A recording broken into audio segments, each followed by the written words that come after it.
नमस्कार मंडळी, आज मी ज्ञानेश्वरी या पवित्र ग्रंथामधील अध्याय 5 ओवी क्रमांक 31 ते 60 यांचे पठन करणार आहे. ओवी क्रमांक 31. तयासेची जगी पाहले आपण पेतेनेची देखिले, जया सांख्य योग जाणवले भेदे विन.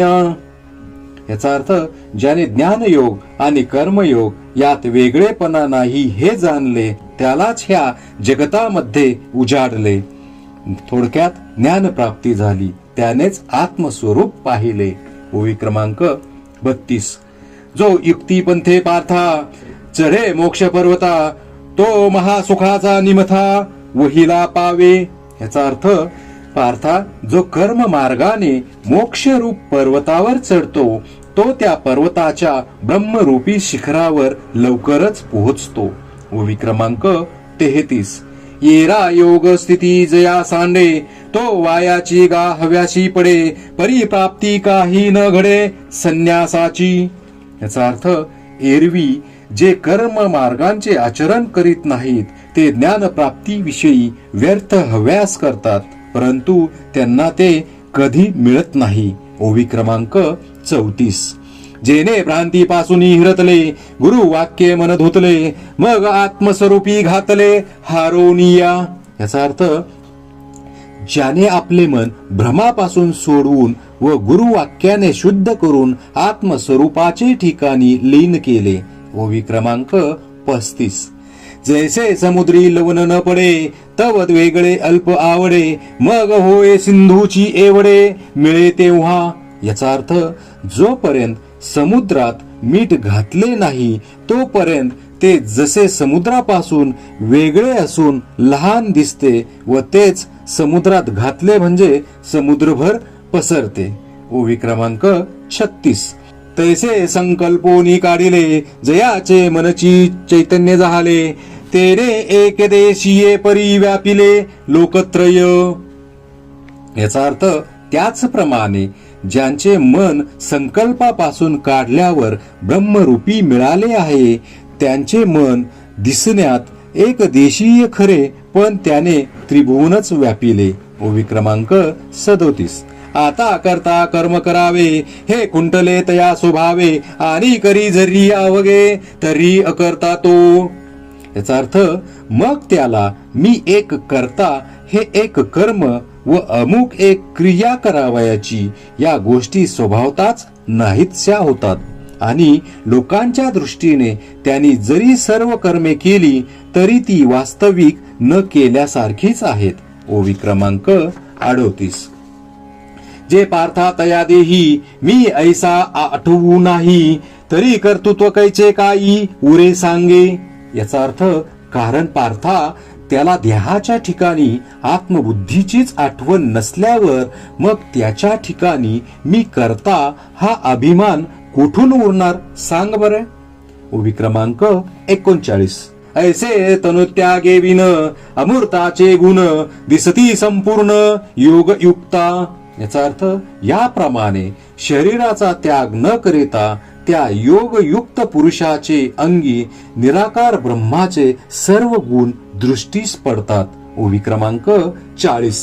एरवी आणि कांची ये परी, तोही एक शरीरी, आशेशाही व्यापारी वर्ततू दिसे. याचा अर्थ, बाकी इतर लोकांप्रमाणे तोही शरीरधारी असून सर्व व्यवहार करीतो असे दिसते. ओवी क्रमांक 41. तोही नेत्री पाहे, श्रवणी ऐकतू आहे, परी तेथीचा सर्वथा नोहे नवल देखे. याचा अर्थ, तो डोळ्यांनी पाहतो, कानाने ऐकतो, तरी शरीराच्या भावात तो लिप्त होत नाही हे नवल पहा. ओवी क्रमांक 42. स्पर्शाशी तरी जाणे, परी म्हणू सेवी घ्राणे, अवसरोचित बोलणे तयाही आथी. याचा अर्थ, त्याला स्पर्श झालेला समजतो, तो नाकाने वास घेतो आणि त्याला समयोचित भाषणही करता येते. ओवी क्रमांक 43. आहाराते स्वीकारी, त्याजावे ते परिहरी, निद्रेची अवसरी निधीजे सुखे. याचा अर्थ, तो जेवतो, टाकावयाची वस्तू टाकीतो, झोपेच्या वेळी सुखाने झोप घेतो. ओवी क्रमांक 44. आपुलेनी इच्छा वसे, तोही गा चाल तू दिसे, पै सकळ कर्म ऐसे राहाटे कीर. याचा अर्थ आपले इच्छेप्रमाणे तो चालतो व त्याचप्रमाणे ज्या ज्या वेळेस जी जी कर्मे करावयाची ती सर्व करीतो. ओवी क्रमांक 45. हे सांगो काही एक एक, देखे श्वासोश्वासाधिक आणि निमिषोन्मिष आदी करुणी. याचा अर्थ हे आणखी एक एक काय सांगू, हे पहा, श्वासोश्वास करणे, तसेच डोळे मिटणे व उघडणे इत्यादी. ओवी क्रमांक 46. पार्थातयाचे ठाई, हे आगवेची आथी पाही, परी तो करता नव्हे काही प्रतीती बळे. याचा अर्थ सर्व काही गोष्टी त्याचे ठिकाणी दिसतात, परंतु पार्था आत्मानुभवाने बळाने तो त्या गोष्टीचा करता नव्हे. ओवी क्रमांक 47. जय भ्रांती से जे सुतला, तय स्वप्न सुखे भूतला, मग तो ज्ञानोदयी चेईला मनोनिया. याचा अर्थ जेव्हा तो भ्रमरूप बिछाण्यावर निजला होता तेव्हा स्वप्न सुखाने भुलला होता, परंतु आता त्याला ब्रह्मज्ञानाची जागृती झाली म्हणून तो करता नव्हे. ओवी क्रमांक 48. आता अधिष्ठान संगती, आशेषाही इंद्रिय वृत्ती, आपुलालिया अर्थी वर्तन आहाती. याचा अर्थ आता आत्म्याच्या आश्रयाने सर्व इंद्रियाच्या वृत्ती आपल्या विषयात राहत असतात. ओवी क्रमांक 49.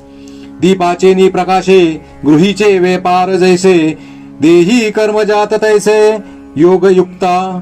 याचा अर्थ दिव्याच्या उजेडाने ज्याप्रमाणे घरातील सर्व व्यवहार चालतात, पण स्वतः दिवा त्यापासून अगदी अलिप्त असतो, त्याप्रमाणे ज्ञान्यांकडून कर्मे होत असतात. ओवी क्रमांक 50. तो कर्मे करी सकळे, परी कर्म बंधा नाकळे, जैसे न सिंपे जळी जळे पद्मपत्र. याचा अर्थ कमळाचे पान जसे पाण्यात असूनही भिजत नाही, तसा तो ज्ञानी सर्व कर्मे करीत असताही कर्मबंधनाने आकळीला जात नाही. ओवी क्रमांक 51. देखे बुद्धीची भाषणे निजे, मनाचा अंकुर नुदैजे, ऐसा व्यापार तो बोलीजे शारीरुगा. याचा अर्थ ज्यात बुद्धीची खून दिसत नाही व मनाचा अंकुर उगवत नाही, त्या व्यापाराला देह व्यापार म्हणावे. ओवी क्रमांक 52. हेच मराठे परियेसी, तरी बाळकांची चेष्टा जैसी, योगिये कर्मे करीती तैसी केवळा तनू. याचा अर्थ यापेक्षा जास्त स्पष्ट करून सांगतो ऐक.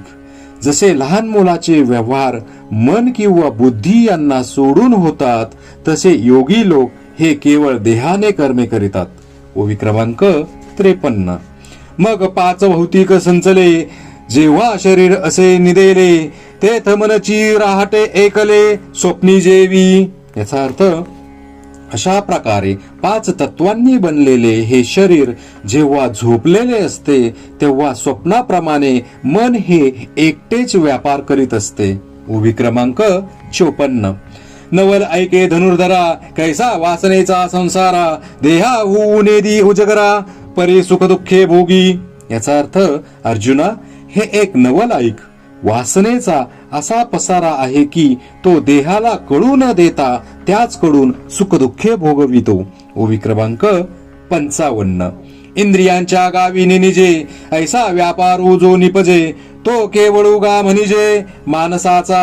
याचा अर्थ इंद्रियांना ज्याची वार्ताही नाही असा जो व्यापार होतो त्यालाच केवळ मनाचा व्यापार असे म्हणावे. ओवी क्रमांक 56.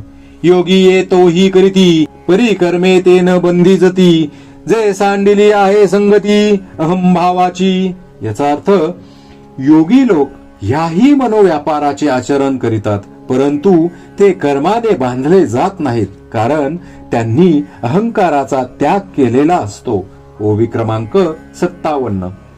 आता जहालिया भ्रमत, जैसे पिसाचाचे चित्त, मग इंद्रियांचे चेष्टित विकळू दिसे.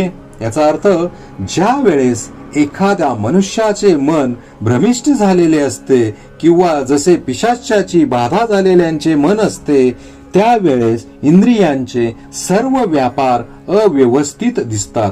मनाला आणि बुद्धीला ते धरून नसतात, कारण भ्रम नाहीसा झाल्यावर त्यांची त्याला आठवण नसते. ओवी क्रमांक 58. स्वरूप तरी देखे, आळविले ऐके, शब्दू बोले मुखे, परिज्ञान नाही.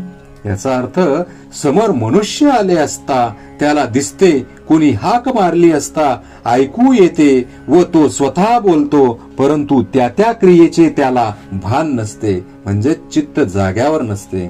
ओवी क्रमांक 59. हे असो काजे विन, जे जे काही करणं ते केवळ कर्मजान इंद्रियांचे. याचा अर्थ, तत्वार्थ काय की निष्कारण जे काही करणे ते फल इंद्रियांचेच कर्म होय असे समज. ओवी क्रमांक 60. मग सर्वत्र जे जाणते ते बुद्धीचे कर्म निरुते, ओळख अर्जुना ते म्हणे हरी. याचा अर्थ, श्रीकृष्ण अर्जुनाला म्हणतात, ह्या व्यतिरिक्त सर्व जाणून जे कर्म करणे ते बुद्धीचे कर्म असे समज. श्री संत ज्ञानेश्वर महाराज की जय.